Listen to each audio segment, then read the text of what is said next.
Good evening, and thank you for being here now after the budget has been laid on the table of the House.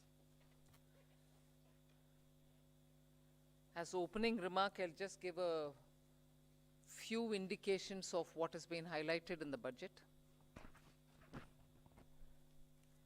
Broadly, I think the four emphasis points are on empowering women, giving a lot more attention to the SHG groups which are in the rural areas, trying to scale them up, give them the opportunity to brand and produce and also market their products in a far more scaled up and professional manner. Emphasis on tourism and training of youth for readying themselves for tourism, specific action for 50 destinations where comprehensive tourism action plans will be introduced. Then what is being called as PM Vikas, looking at Vishwakarma, people who create things, make things out of their hands using tools. In some states they are called Vishwakarmas, in some other states some castes are referred to as Vishwakarma, but what we mean here is to cover all those artisans and craftspeople who do things with their hands using some tools, so not specifically only to some particular communities, but to all who create the soft power of India through their craftsmanship.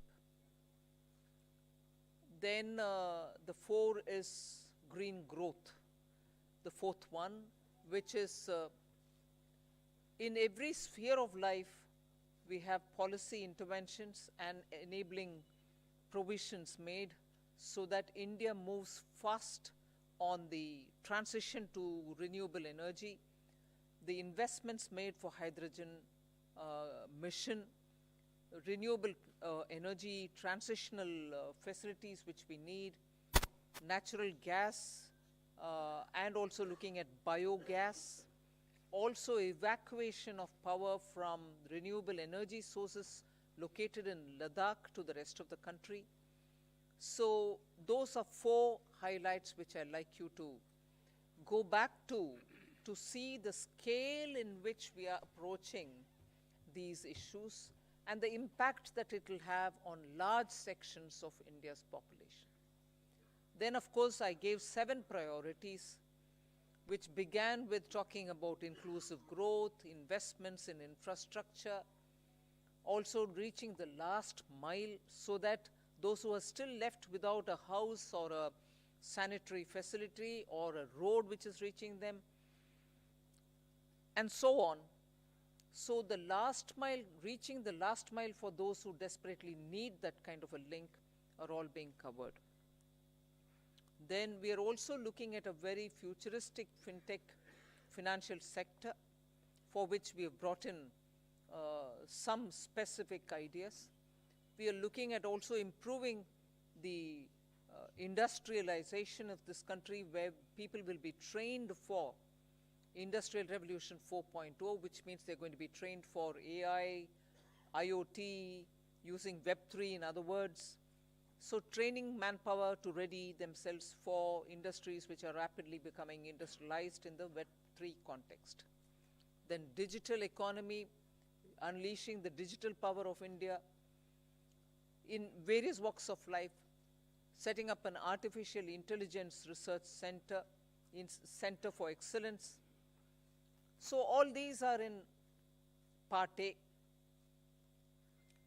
There's a lot of increase in the agriculture credit availability, 20 lakhs being made available for agriculture credit.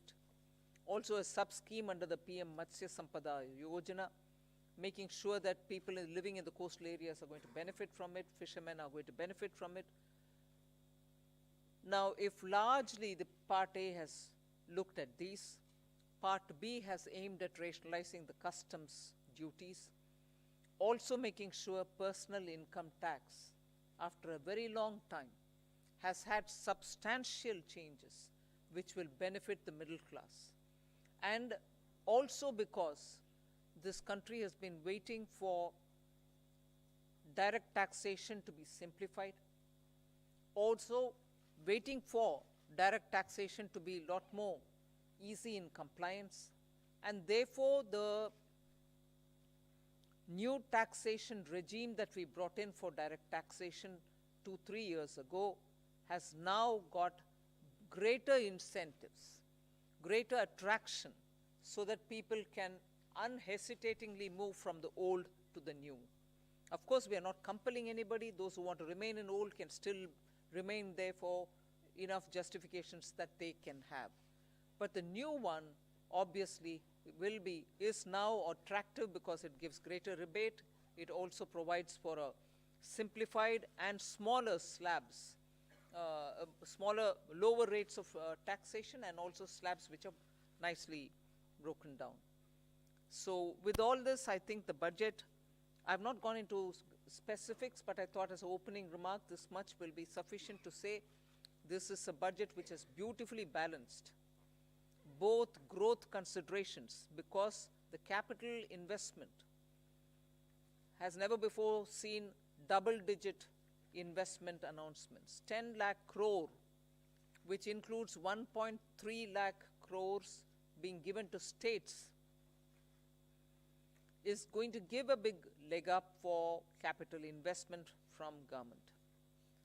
So the balancing that I'm talking about is looking at public sector investments, continuing that good tradition of capital investment in infrastructure, and also attending to MSMEs, because they are the engine of growth. We've given them relief. We have also given them new access. We have extended and widened the emergency credit liquidity guarantee scheme. Also given them back their securities, 95% of it, even if they fail to deliver on contractual promises which were during the COVID pandemic. So the balancing is, one, we can sustain the capital infrastructure expenditure from the government. Simultaneously, in the private sector, give a lot of push and impetus for the MSME, and not forgetting the individuals, the middle class individuals who needed that kind of a tax breaks and relief through taxation. So the large macroeconomic considerations have also been kept in mind. The fiscal consolidation has not been kept in the back burner. We've attended to it. We are respecting the glide path we gave ourselves 2 budgets ago. 6.4 this year fiscal deficit, and the forthcoming year for which the budget is presented now, 5.9% fiscal deficit. So broadly, I leave it at this. I suppose when you ask questions, we can answer the rest. Thank you. Thank you for coming here today.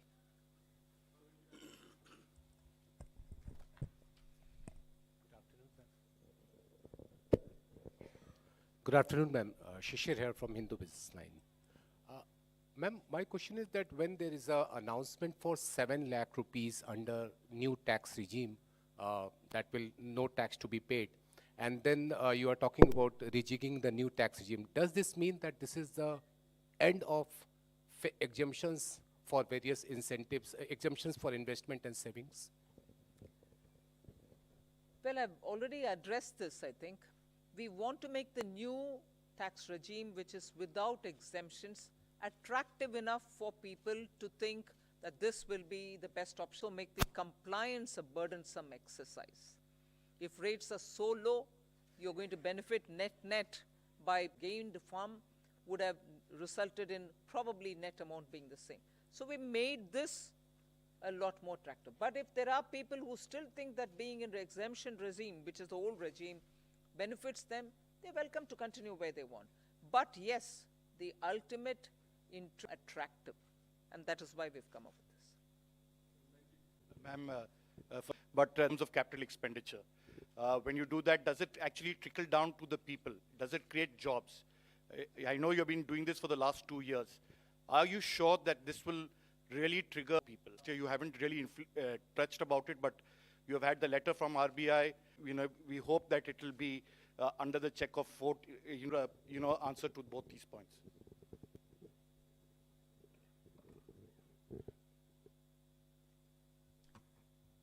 first of all, RBI wrote a letter and what. But in the meanwhile, you've seen inflation come down, both by the government. We take inflation-related steps, looking the other way while it is changing up and down.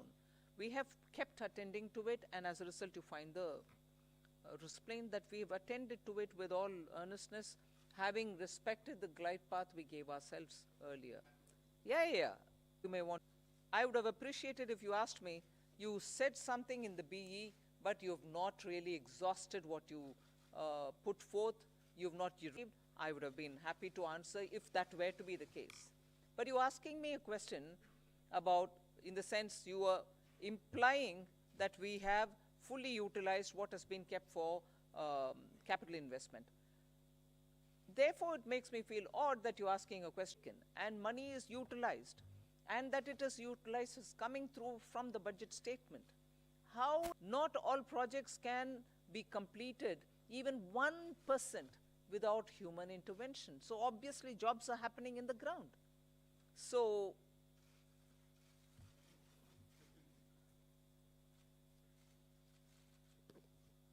Ma'am, I want to ask you, ma'am here, number that you expect 50%, 60%. First question on the exemption-less regime, let me say that tax regime that we got, 60% is actually coming from the exemption-free tax regime.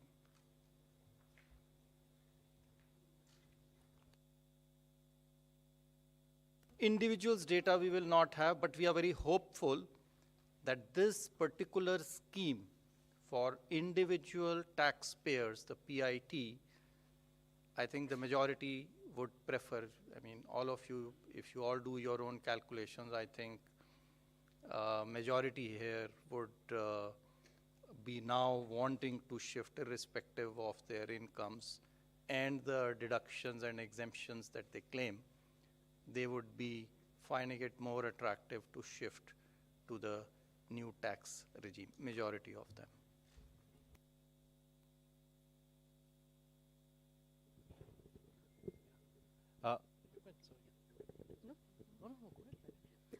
Ma'am, very good afternoon. Congratulations on a great budget. It's very clean, simple, nicely done. Ma'am, one quick question on CAPEX and one more on petroleum subsidy. Ma'am, your CAPEX for RE is lower actually in terms of the spend as of now. But the target is greatly stepped up for FY24. So what gives the confidence that it will be all utilized? That? CAPEX RE is lower, ma'am. 7.28 versus slightly lower. And a big jump for FY24. So what gives the government the confidence that all of it is going to be utilized and well spent? That's one, ma'am. And second, ma'am, on the petroleum front, the LPG subsidy has been kept pretty low. You had announced certain additional measures last year in May, along with the deep cuts in excise on petrol, diesel. So what happens to those announcements regarding LPG subsidy? They have not been rolled over. And plus, ma'am, there is a demand coming in from oil cores now after LPG losses that you have made good by giving them money. That something needs to be done on fuel also. So would the government consider? What was the last bit? Something has to be done for who? Basically, demand coming in from oil cores in terms of... oil marketing companies. Yes, cash compensation. The money which is now being given is not for that. Not for that, ma'am. So, all of it. So, on your first question on capital expenditure. So, yes, the revised estimates are about 97% or 98% of the budget estimate. Yes, there is a slight deviation. It's mainly on the state capital expenditure, which is falling short of the 1 lakh crore. Actually, the central capital expenditure is going to exceed the budget estimates. State capital expenditure is not expected to reach the 1 lakh crore figure because some portions of the state capital investment scheme have reform conditions. So some states have not been able to meet some of the conditions. Therefore, we expect, I think the figures are there, about 76% of the state capital expenditure scheme is likely to be spent. That's the revised estimate. So the shortfall is actually on the state side, not on the central side, point number one. What gives you the confidence for next year? I think if you look at the allocations that have been made, they've made in actually the increments are in 4 clear areas. One, railways. The railways has enough projects to absorb the additional capital expenditure. The second is highways. They have adequate projects running to absorb this capital expenditure. The third is states, 30,000 crores. Now, yes, that there will always be a challenge, but I think the states are gearing up now. This 2 years of this experiment has helped them to improve their spending capacity. And we are also seeing an uptick in the second half of this year on the state capital expenditure. So I'm reasonably confident that the states will absorb the 1,30,000 that has been provided. And the other big item on the central side is the petroleum capital expenditure, which is for retrofitting of refineries to meet emission standards and pollution standards, and partly for augmenting our strategic reserves. So these, I'm quite confident that we'll meet the expenditure targets. Please.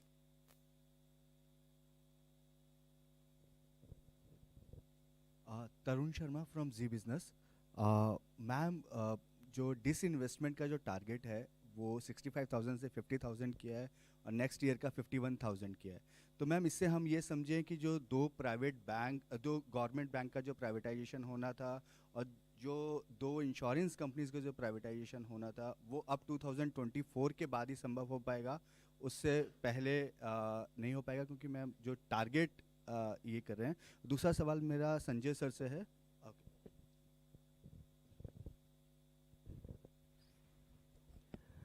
जैसा कि आपको विदित है कि disinvestment तो market conditions और कई चीज़ों से निर्भर करता है, तो उस हिसाब से जो प्रैक्टिकल और प्रूडेंट टारगेट है वो रखा गया है.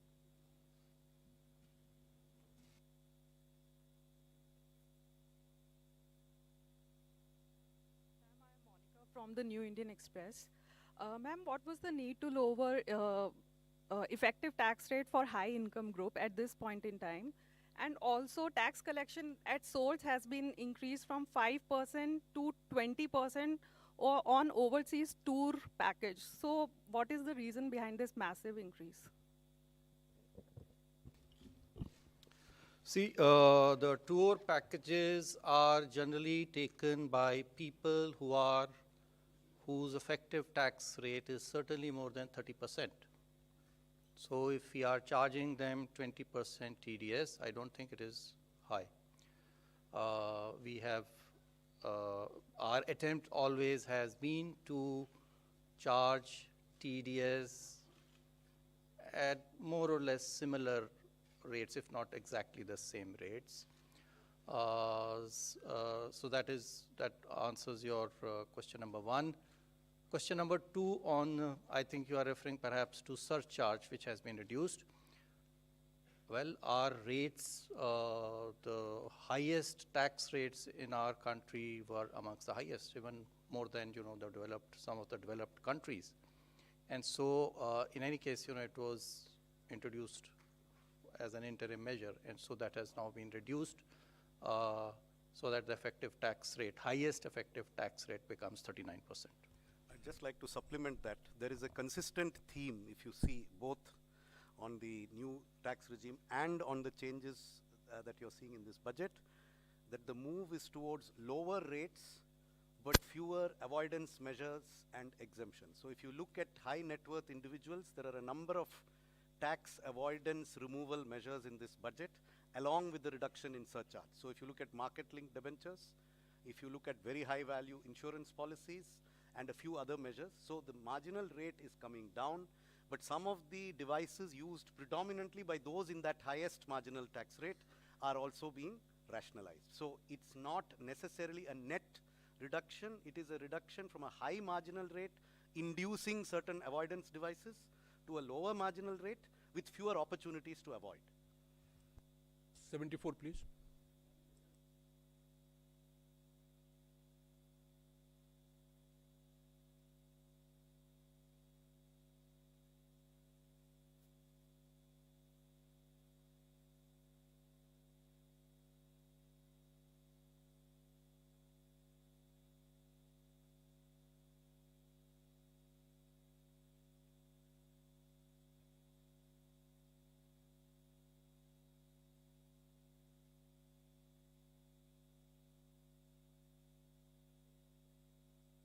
One's mind being part of a political party.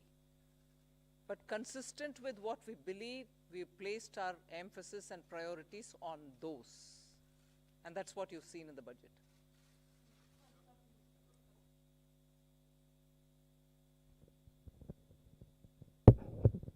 Madam मेरा सवाल है आपसे। मैं संजय शर्मा हूं लोकमत अखबार से। मैडम आपके बजट में विपक्ष की तरफ से कोई ज़्यादा प्रतिक्रिया नहीं है ये, लेकिन इस बजट से महिलाओं को काफ़ी उम्मीदें थी। घर की महिलाओं को जो महंगाई से पीड़ित थी, रसोई गैस के सिलेंडर के दुगने दामों से पीड़ित थी, कहीं ना कहीं आटे से लेकर के रोटी तक सारी चीज़ें महंगी हो गई है। तो क्या इससे आपको लगता है कि कुछ इसमें महंगाई पे भी फर्क पड़ेगा, और घर की जो रोटी है, जो घर की जो रसोई का जो सामान है, उसमें इस बजट से कुछ फर्क पड़ेगा?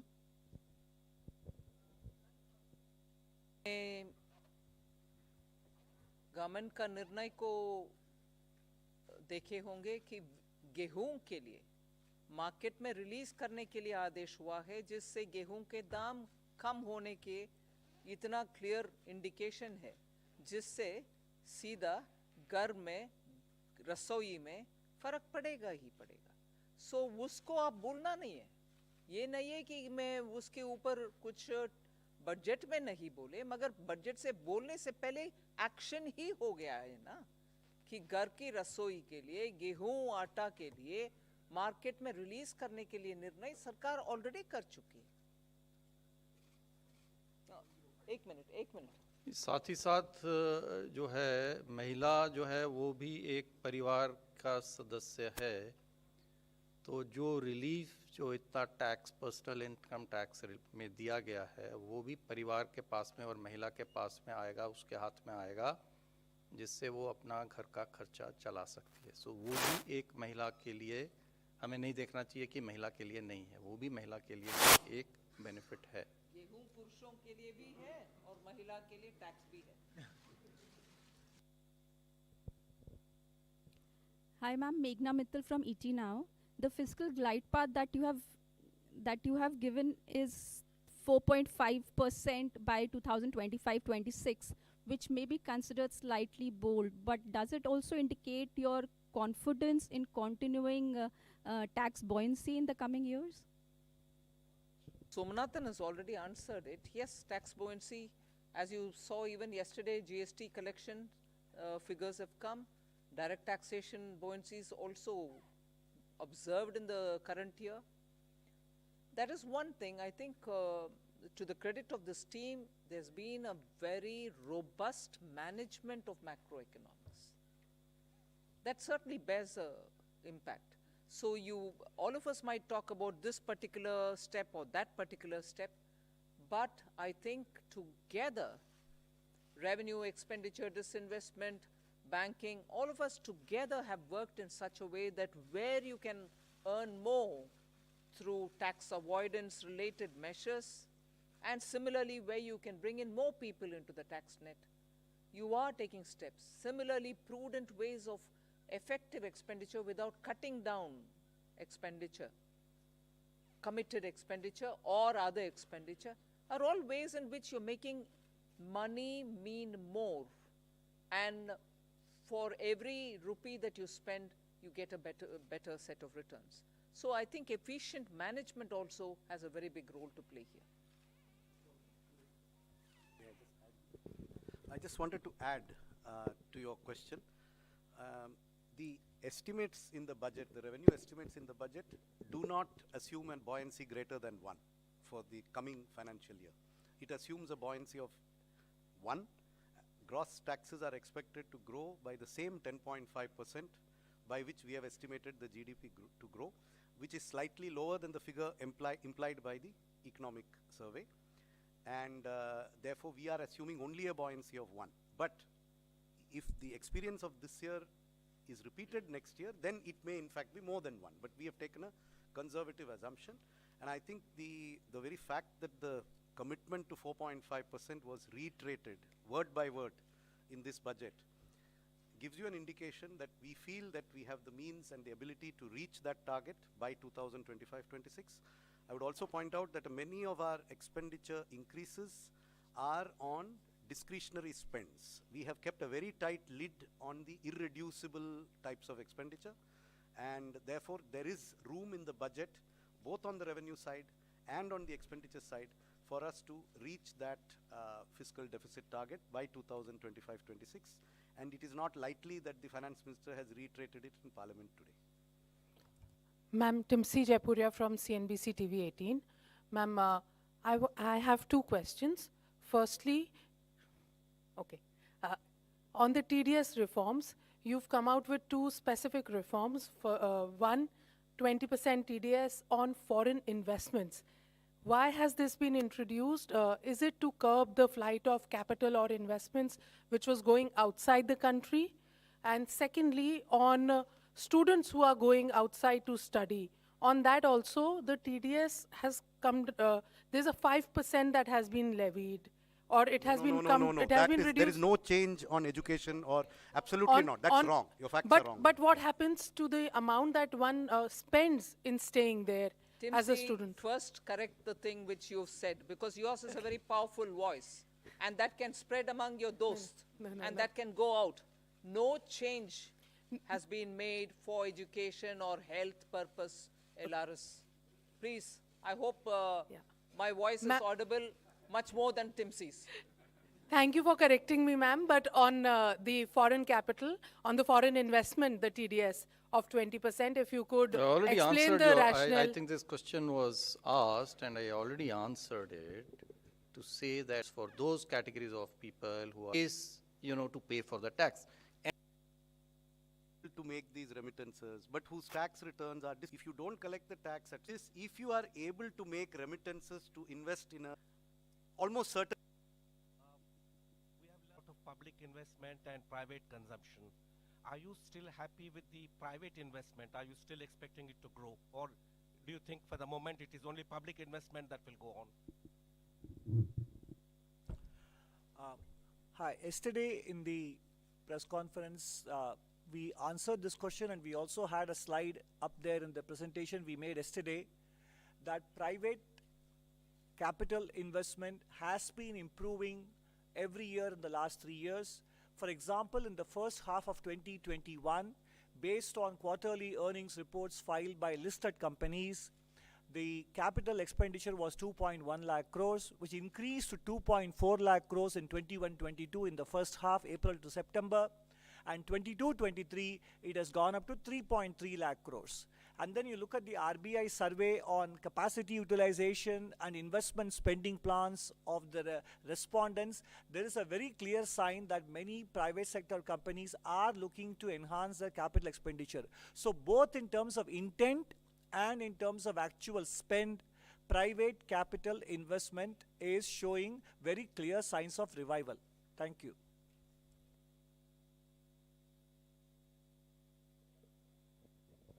Ma'am, this is Ujjwal Narayan from Newsrise. Ma'am, this is your fifth budget, and when you started in the first budget, you talk about India reaching to a 5 trillion economy by 2025. So just I wanted to know what is the situation, because yesterday CA has put forward another goalpost of becoming a 7 trillion economy in next 7 years. So what is happening to that target?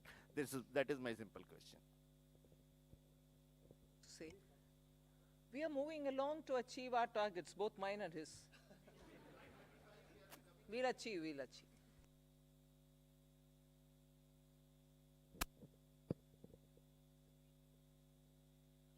Good afternoon, ma'am. This is Chetan from India Today Group. Ma'am, while calculating the fiscal match for FY24, how did you assume the disruptive variables like the crude prices and, of course, China unlocking and its impact on commodity prices? What was the benchmark that you were thinking behind the national? This is a question that keeps coming every budget, and I keep giving you the same answer. That there is no part of the budget mathematics that has a crude price number as an input in any spreadsheet. See, because there is no direct subsidy on any petroleum product. Unlike the fertilizer price or the price of the MSP, these have direct impacts on the budget. The petrol price would have an impact only if it triggers some major change in the tax system. Otherwise, the petrol, diesel, oil prices do not directly affect our budgeting. So it is not that there were days, maybe 10-15 years ago, when there was a lot of subsidy on these commodities. At that time, a crude price assumption was inherent in the budget. Today, there is no inherent crude. The assumption we are making in the budget is only that there will be no subsidies on petrol and diesel. and that global prices will be such that there will be no subsidies. What the global price will be, I don't need to make an assumption. So no assumption has been made. Confusion since last year when people referred to what was said in the economic survey as though it was said in the budget itself. The budget didn't say it then, the budget doesn't say it now.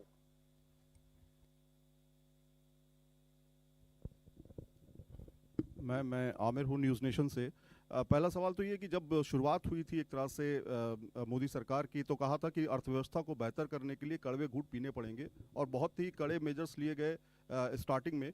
लेकिन आज ये देख रहे हैं कि सरकार ने कड़वे घूंट पिए हैं जनता को खुश देखने के लिए।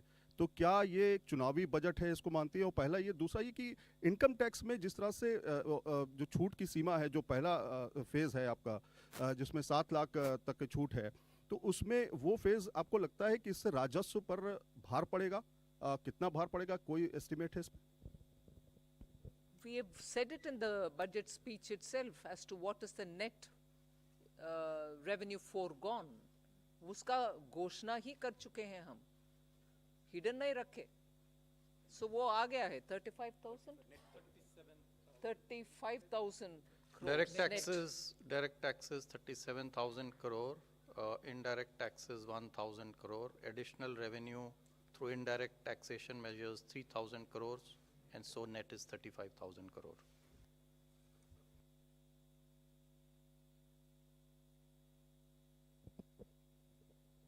This is Anuradha from Economic Times. In your budget speech, ma'am, you spoke about the review of financial sector regulators. So can you elaborate a little bit more on that? Something? Some of these exercises, when the regulations are brought in, they serve a purpose, thereafter the economy changes. So all the regulators have been doing it as part of their exercise, but there's a time now to take up a comprehensive review. And you will recall, RBI had formed a committee, they did it in 2020, they came out with a report in 2021. That is an ongoing process, and other regulators also will travel in that direction, that their regulations are what the economy needs today, whatever tweaking is required, they will take up that steps. There's their own review, not by them.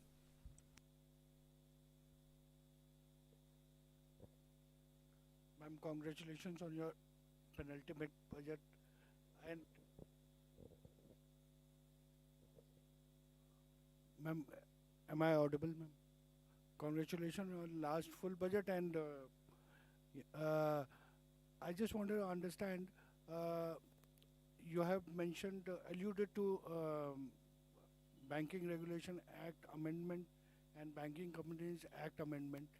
Is it an indication that this year we'll see privatization on that front, public sector banking front?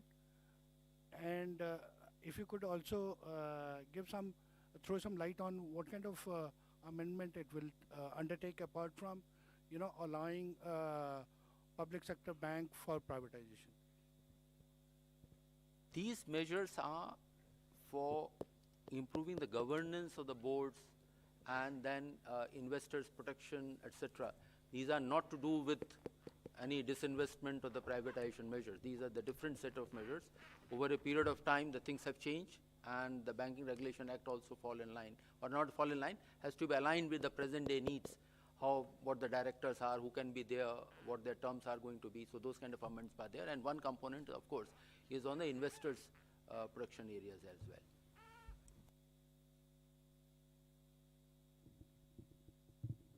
Good afternoon, ma'am. I'm Rima Sharma from Putibimba Live. My question,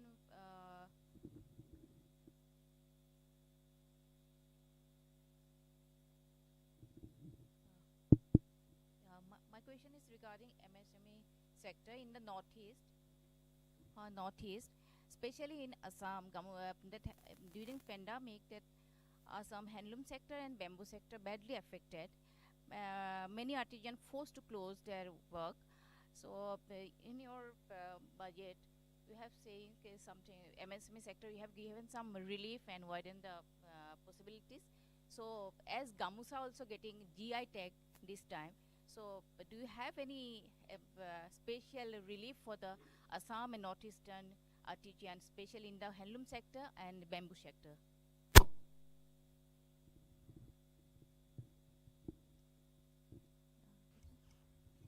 In the last year's budget itself, I think for sustaining livelihoods and also making sure that the Northeast livelihoods are attended to, we came up with a specific program called PM Divine for the development of Northeast. And that was executed through the Northeastern Council. So that program continues, and that will take care of livelihood related, whether it is in the weavers or in any other such community. But after getting the GI tag in the Gamusha, do you have any special package for the encourage to the handloom sector?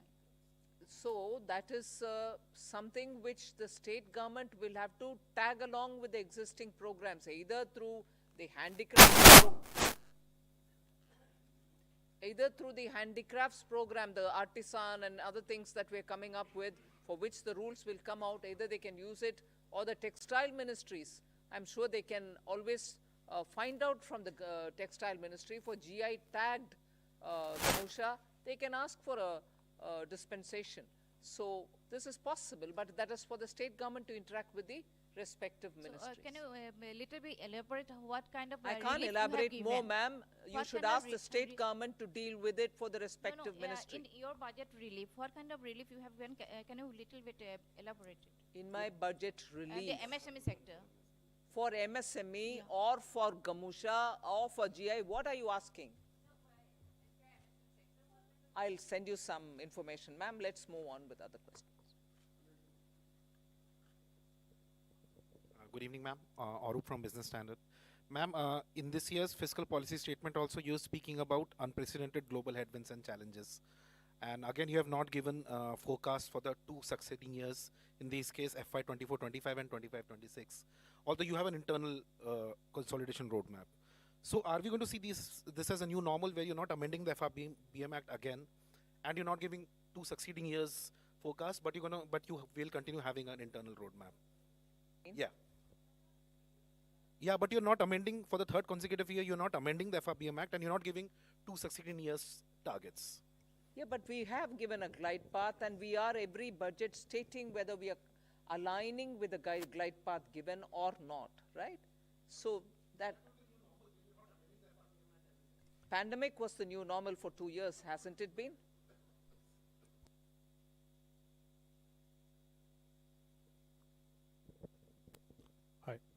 Hi, ma'am. Siddharth from Money Control here. The gross borrowing number is 15.4 lakh crores. Net is gross borrowing is 15.4 lakh. Net is 11.8 lakh. Especially with real interest rates returning to positive territory in the last few months, with the RBI hiking rates, do you see borrowing costs for companies rising, especially and perhaps the government crowding out the private sector, and could that impact private investments?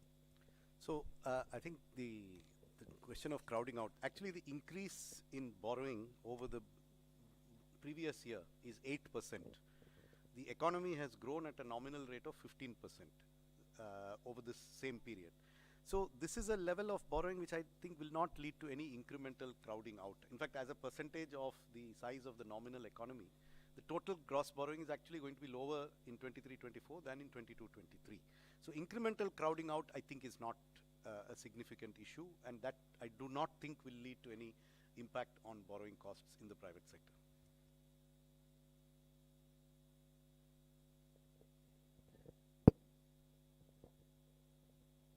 This is reiterating that point, that the required borrowings for the next year are of the same order what they are in the current year. Of course, the size of the economy has gone up. So it is not that the more money is being taken out of the savings which are available into the economy. So we don't see that impacting, because it is of the same order. And even if you go 2 years back and just increase by nominal rates, the net borrowings are of the same order. In fact, they are less than 2% more than the actuals. The figures stated were, I think, for the BE, but actually it will be only, estimates are that it will be less than 2%. Economy is nominally expected to grow at more than 10.5%. So, I mean, that should answer your question. Ma'am, Ishwarya Paliwal from India Today. Ma'am, opposition parties have been calling this Nil Batta Sannata not good enough budget. Your comments? I don't follow your Hindi. Would you say that again? Ma'am, they said not good enough.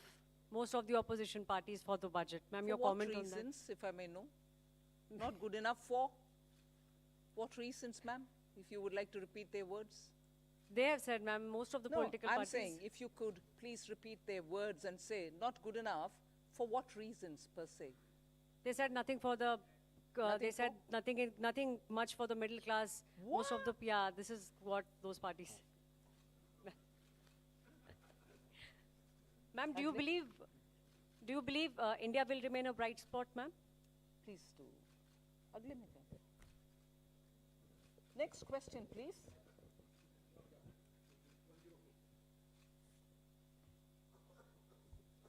Ma'am, my name is Mukesh and I work for Newsrise. Just wanted to know, is there a component of green bonds in the... does it contain green bonds also? I mean, what would be the component of green bonds? Sovereign green bonds. Repeat your question, please. You interrupted me. So basically, in this overall gross borrowing that we have for the year, what component of that would be in form of green bonds? See, for the current year of $2 billion, one installment has already been done 1 week back, another one will be done a week later. So for the next, and the monies which we are going to raise now through these bonds, $2 billion, will be used for the projects which have been identified. And if those projects require in the pipeline that they require more money, then we will raise money through the green bonds, but that will be part of the overall borrowings which have been suggested. Pardon? There is no target for green bonds for next year. It is something which will evolve as the year goes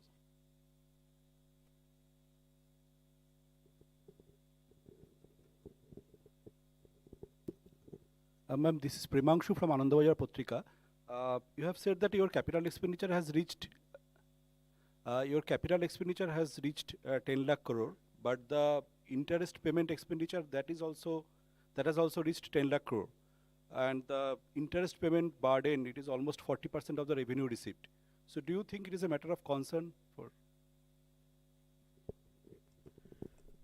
It is always desirable for a government to have its interest payments as low as possible. But you are aware of the reasons for which government had to borrow a lot over the last 3 years. And all that I can say is the borrowings have been used very constructively towards growth-inducing investments and have not been frittered away on unproductive expenditure. Therefore, if the economy keeps growing at the rate that it has started to grow at now, then this is unlikely to be an unsustainable debt burden. We are quite confident that the interest burden will gradually come down as the GDP keeps growing. And to sustain that growth, the quality of expenditure, the quality of government expenditure is increasing.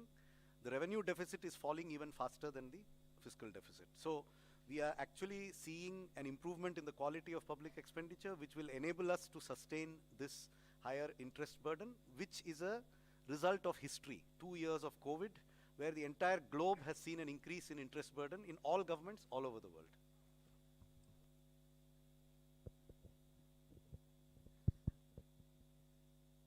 Good afternoon, ma'am. This is Krishna here from Business Today Television. Congratulations to you and everybody for yet another successful budget.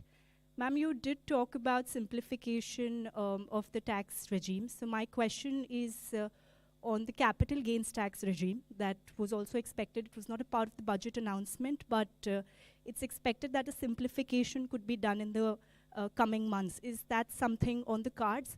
And also, ma'am, secondly, no big bang announcements on cryptocurrency in this budget. What is the kind of update with the consultation paper that had to be submitted also to the FSDC?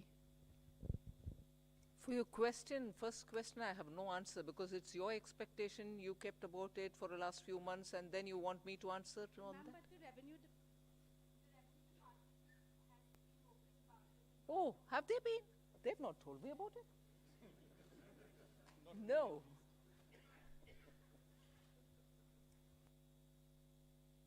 What to say now?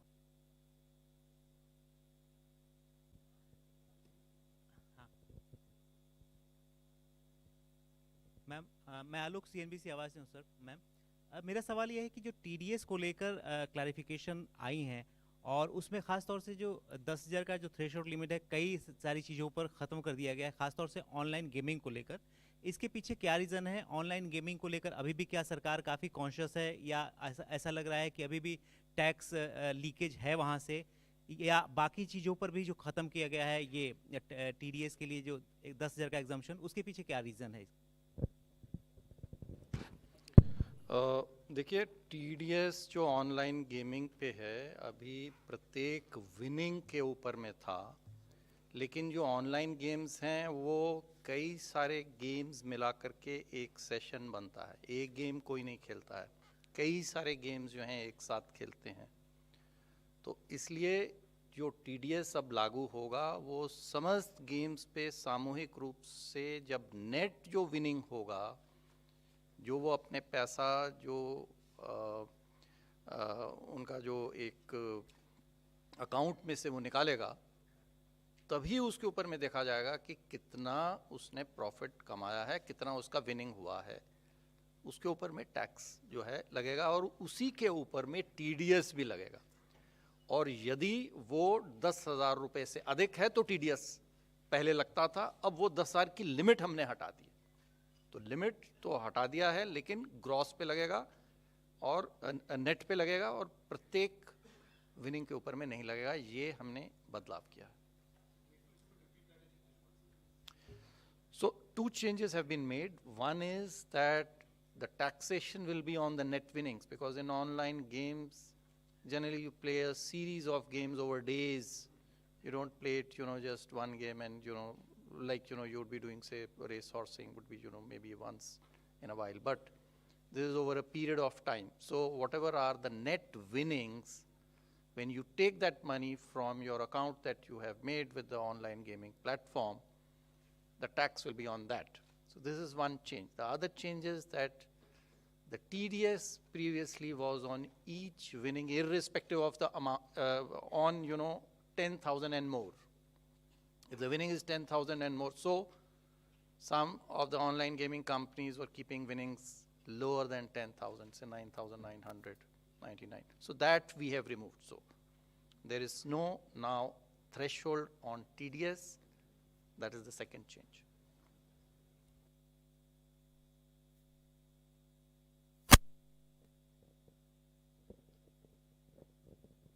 Hi, ma'am. This is Priyashmita from Informist Media. Ma'am, I wanted to know that there has been an upward revision in the small savings estimates for FY23. However, data suggests that there is a shortfall. So how do you plan to achieve it? Yeah, it's a good question, and I mean it shows good awareness of our numbers. I'm happy to see people read our deep statements with so much attention. It is a good question. What I can say is the market borrowing number is completely firm. That will not change. The remaining numbers have a little bit of fluidity, whether it is small savings, state government provident fund is a very fluid number. See, because if state governments change that number, it affects the overall balance of our funding plans. The market borrowing number is firm. The small savings number is, there is traditionally a seasonality where a lot of small savings comes in the last quarter because people plan their taxes in the month of February and March. So there is usually an upsurge. Will it reach this number or not? You see, these numbers are subject to a number of assumptions. But we are confident that in aggregate, the other sources except market borrowing, the aggregate of them will be close to what we have estimated. And therefore, I don't think this will have any impact on markets. Now, in terms of small savings, again, the date from which these new schemes come into operation is yet to be decided. So there are a number of factors on which the small savings number could fluctuate. But I repeat, it will not affect the market borrowing numbers. No, she's talking about FY 22-23 is my impression. Current financial year. Yes, I'm also talking about that. Again, the next year, 14 months before the end of the year, I cannot be firm on next year's numbers, but they are as firm as we can make them 14 months ahead of time.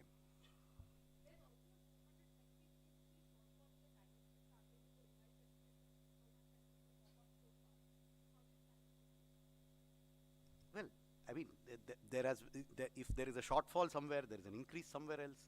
We have shown you all the numbers as to how we meet the deficit of this year. How is it going to be funded? I have the statement, you have the statement too, since you've obviously read it, so I don't need to tell you.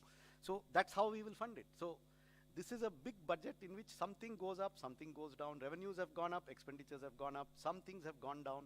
But in aggregate, as I said, we are confident of being within our market borrowing numbers.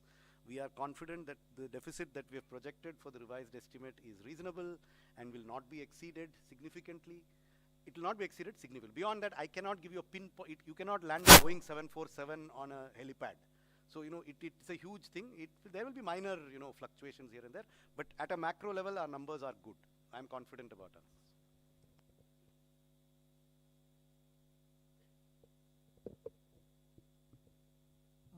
Ma'am नमस्कार, मेरा नाम महावीर सिंह है, freelancing करता हूँ। दो छोटे से स्पष्टीकरण चाहिए थे। एक तो 7 लाख रुपए तक की आय जो आपने कर मुक्त की है, वो दोनों उसमें है, पुराना